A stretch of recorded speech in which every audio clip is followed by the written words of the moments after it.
చెప్పు సంక్రాంతి గురించి చెప్పు. సంక్రాంతికి ఎలాగో నువ్వు పార్టీ ఇస్తావు కాబట్టి పార్టీ ఇంటికి వచ్చినాక ఒక రోజు చూసుకుందాం. నువ్వు ఇచ్చే పార్టీ నా పార్టీ గురించి మాట్లాడుతాను మొత్తం ఏంది స్వామి, పండగ పార్టీ ఆ రోజు లేదు. కాకర్ల పోయే రోజు పండగ పార్టీ ఏం లేదు.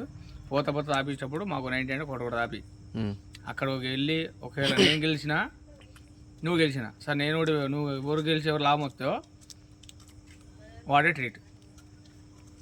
సంక్రాంతి మొత్తం ట్రీట్ అంతే. సంక్రాంతి ట్రీట్ 5,000 అంతే. ఇక కాకాల నుంచి వచ్చేటప్పుడు రేపు సంక్రాంతి కూడా లాభం అంటే లాభమే ఉంచుకోవద్దు. అది నాకు లాభం వచ్చినా అనుకో నా ట్రీట్ సంక్రాంతికి.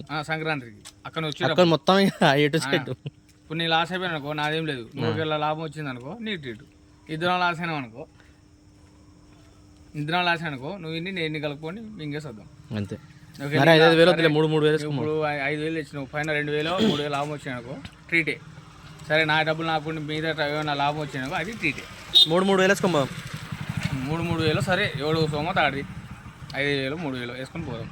ఇది సంక్రాంతి పార్టీ వచ్చినాక మళ్ళీ సాయంత్రం ఎక్కడ ఉందాం రేపు ఉందాం అని చెప్తే ఉండేది ఎక్కడ ఉన్నాం. మా అత్త ఇడే ఉంటుంది.